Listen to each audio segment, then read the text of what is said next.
ആ ഒരു കാലിലെ നിൽപ്പ്. ഒരു ദിവസം ഞങ്ങൾ ചങ്ങാതിമാരെല്ലാം പതിവ് പോലെ സ്കൂളിലേക്ക് പോവുകയായിരുന്നു. പുസ്തകവും സ്ലേറ്റും കയ്യിലുണ്ടായിരുന്നു. വഴിയിൽ ഓരോരുത്തരും തമാശകൾ പറഞ്ഞു കളിയാക്കിയും ചിരിച്ചും കളിതമാശ പറഞ്ഞു നടന്ന് ഖാദർ ഹാജിക്കയുടെ കയ്യാല വഴി അകത്തു കടന്നു നെല്ലിക്കാമരത്തിൻ്റെ ചുവട്ടിലെത്തി.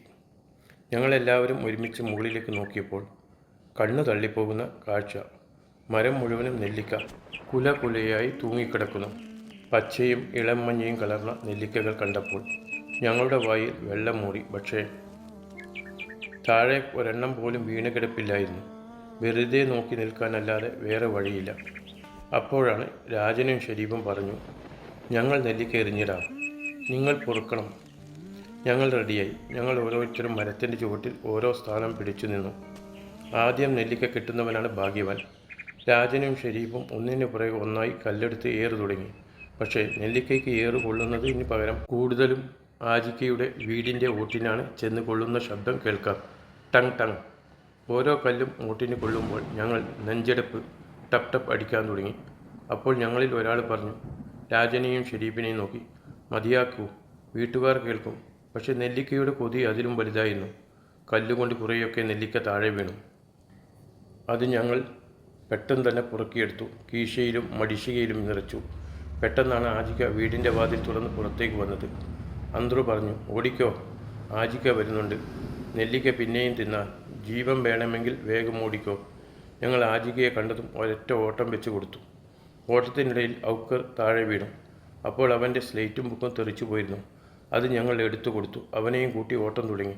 പക്ഷെ അവൻ്റെ കയ്യിലുള്ള നെല്ലിക്ക കയ്യിൽ നിന്നും നിലത്ത് കളഞ്ഞില്ല. അത് മുറുകെ പിടിച്ചിരുന്നു. പിന്നിൽ ഹാജിക്ക വരുന്നത് പോലെ ഞങ്ങൾക്ക് തോന്നി. ഓടി ഒസാന ഹന്നച്ചയുടെ വീടിനടുത്തെത്തിയാണ് ഞങ്ങൾ ഓട്ടം നിർത്തിയത്. ആരുടെയും വായിൽ നിന്നും ഒരു വാക്കുപോലും ആദ്യം പുറത്തു വന്നില്ല.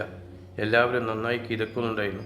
കിതപ്പ് മാറിയ ശേഷം ഷെരീഫ് പറഞ്ഞു, മൂത്താപ്പയുടെ കയ്യിൽ കിട്ടാതെ നമ്മൾ രക്ഷപ്പെട്ടു. എല്ലാവരും കൂടി ചിരിച്ചു. നെല്ലിക്കയെല്ലാം എടുത്ത് തുല്യമായി ഭാഗം വെച്ചു. അതിൽ എല്ലാവരും കടിച്ചു. അതിൻ്റെ ചവർപ്പ് എന്ത് രസമായിരുന്നു. കണ്ണും മുഖവും ചുളിഞ്ഞു. നെല്ലിക്കൻ്റെ പുളിയും ഓട്ടത്തിൽ ക്ഷീണവും പങ്കുവെച്ചുകൊണ്ട് ഞങ്ങൾ നേരെ സ്കൂളിലേക്ക് ചെന്നു.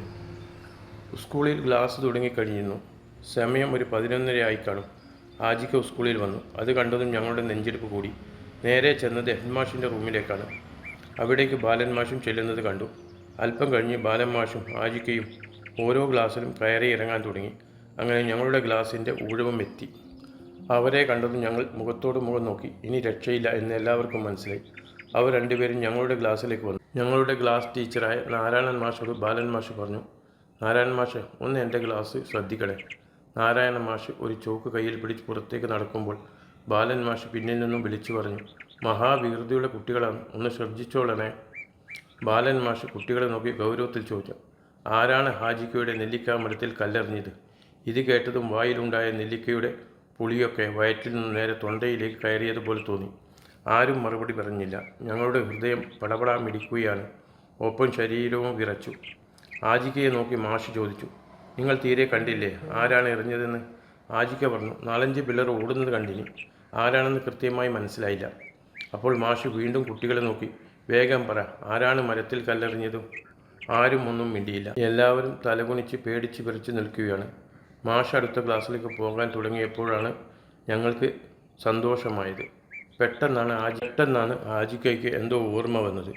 ആജിക്ക പറഞ്ഞു, മാഷേ, ഒരു നിമിഷം. അതിൽ ഒരുത്തൻ മുടന്തിക്കൊണ്ടാണ് ഓടിയത്. അത് പറഞ്ഞതും തിരിഞ്ഞ് ഞങ്ങളുടെ ക്ലാസ്സിലേക്ക്. ഞങ്ങളെല്ലാം കണാരൻ്റെ മുഖത്തേക്ക് നോക്കി. കണാരൻ ഞങ്ങളെ നോക്കി, എന്നെ വിറ്റ് തിന്നു അല്ലേ എന്ന ഭാവത്തിലായിരുന്നു. മാഷ് പറഞ്ഞു, ആജിക്കേ, ഇനി മുതൽ ആളെ കിട്ടും. മാഷും കുട്ടികളും നേരെ കണാരനെ നോക്കാൻ തുടങ്ങി. കാരണം അവൻ ജന്മനാ ചെറിയൊരു മുടന്തുണ്ടായിരുന്നു. മാഷ് വിളിച്ചു, കണാരൻ ഇവിടെ വാ. കണാരൻ വരുന്നത് കണ്ട് ആജിക്ക പറഞ്ഞു, ഇത് നമ്മുടെ അമ്പുവിൻ്റെ മോനല്ലേ? കണാരൻ്റെ മുഖം ആകെ വിളറി. കൈകാലുകൾ വിറക്കുന്നുണ്ടായിരുന്നു. കണാരൻ പേടിച്ച് മാഷിൻ്റെ അടുത്തേക്ക് ചെന്നു. മാഷ് കണാരൻ നോക്കി വടിയുയർത്തി ചോദിച്ചു, നിൻ്റെ കൂടെ ആരൊക്കെ ഉണ്ടായിരുന്നു? അടിയെ പിടിച്ച് തത്ത പറയുന്നത് പോലെ അവൻ ഞങ്ങളുടെ എല്ലാവരുടെയും പേരും അങ്ങ് വിളിച്ചു പറഞ്ഞു. അന്ത്രു, ഷെരീഫ്, ലക്ഷ്മണൻ, രാജൻ, ഔക്കർ. ഞങ്ങളെയെല്ലാം മാഷ് കൈമാടി വിളിച്ചു. ഞങ്ങൾ പേടിച്ച് വിറച്ചുകൊണ്ട് മാഷിൻ്റെ അടുത്തേക്ക് നടന്നു. എൻ്റെ മക്കൾ, പെട്ടെന്ന് വാ. മാഷ് ഞങ്ങളെ മുഴുവനും പരിശോധിച്ചു. ഞങ്ങളുടെ പോക്കറ്റിൽ തുണിയിരുന്നു. ഉണ്ടായിരുന്ന നെല്ലിക്കയെല്ലാം മാഷ് വാങ്ങി മേശപ്പുറത്ത് വെച്ചു. അത് കഴിഞ്ഞപ്പോൾ മാഷിൻ്റെ മുഖം കൂടുതൽ കടുപ്പത്തിലായി. ആര് പറഞ്ഞു നിങ്ങൾ മറ്റുള്ളവരെ മരത്തിലേക്ക് എറിയാൻ വേണ്ടി? ആർക്കും മറുപടിയില്ല എന്നും പറഞ്ഞ് മാഷിൻ്റെ ചൂരൽ ഉയർന്നു. അതിനുശേഷം മാഷ് തങ്ങളെ തുരുതുര അടിക്കാൻ തുടങ്ങി. ഞങ്ങളുടെ മേലിൽ മഴ പോലെ പെയ്തിറങ്ങി. എവിടെയൊക്കെയാണ് അടി കിട്ടുന്നതെന്ന് പറയാൻ വയ്യ. വേദന കൊണ്ട് ഞങ്ങൾ പൊളിഞ്ഞുപോയി.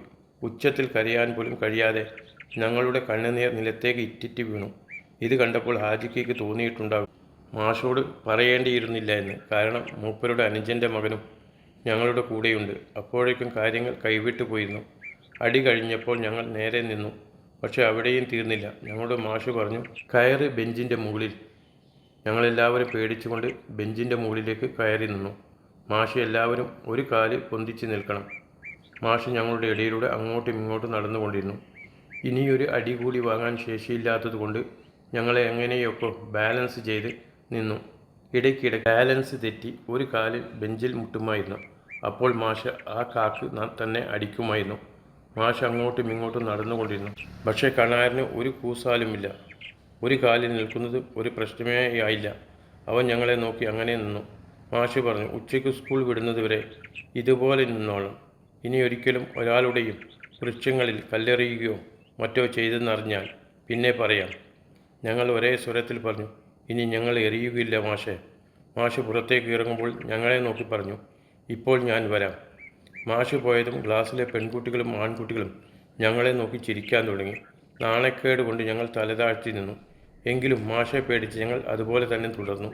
വൈകുന്നേരം സ്കൂൾ വിട്ടു പോകുമ്പോൾ അടികൊണ്ട വേദന ശരീരം മുഴുവനും ഉണ്ടായിരുന്നു. വഴിയിൽ വെച്ച് എല്ലാവരും കണാരന് നേരെ തിരിഞ്ഞു. നീ എന്തിനാടാ ഞങ്ങളെ കാണിച്ചു കൊടുത്തത്? ഇവനെ കൊണ്ടാണ് നമുക്കെല്ലാവർക്കും ഇത്രയും തല്ല് കിട്ടിയത്. രാജൻ, നീ എന്തിനാടാ ഞങ്ങളുടെ പേര് പറഞ്ഞു എന്നും പറഞ്ഞ് അവനെ തല്ലാനാഞ്ഞു. അപ്പോൾ എല്ലാവരും ചേർന്ന് അവനെ പിടിച്ചു മാറ്റി. കണാരൻ കരഞ്ഞുകൊണ്ട് പറഞ്ഞു, ഞാൻ പേടിച്ചിട്ടല്ലേ? കണാരൻ സങ്കടത്തോടെ പറഞ്ഞു, ഞാനല്ല, നിങ്ങളാണെങ്കിലും മാഷെ കണ്ടാൽ പേടിച്ച് പേര് പറഞ്ഞു പോകും. ഷെരീഫ് പറഞ്ഞു, ഇവനെ ഇനി കൂടെ കൂട്ടാൻ പറ്റില്ല, എല്ലാത്തിനും ഇടങ്കോലാണ്. അതോടെ കണാരന് ദേഷ്യം വന്നു. ഞാൻ നിങ്ങളുടെ കൂടെ വരുന്നില്ല. എന്നോട് നിങ്ങൾ മിണ്ടുകയും വേണ്ട. ഞാൻ നിങ്ങളോട് ചോദിച്ചോ കൂടെ കൂട്ടാൻ? ഞങ്ങൾ മുന്നോട്ട് നടന്നു നീങ്ങുമ്പോൾ കണാരൻ പതുക്കെ ഞങ്ങളുടെ പിന്നാലെ നടന്നു വരുന്നുണ്ടായിരുന്നു. അപ്പോൾ ലക്ഷ്മണൻ പറഞ്ഞു, പാവം, അവനെയും കൂട്ടാം. ഞങ്ങളെല്ലാവരും നടത്തത്തിൻ്റെ വേഗത കുറച്ചു. അവൻ ഞങ്ങളുടെ ഒപ്പം എത്തുന്നതുവരെ കാത്തുനിന്നു.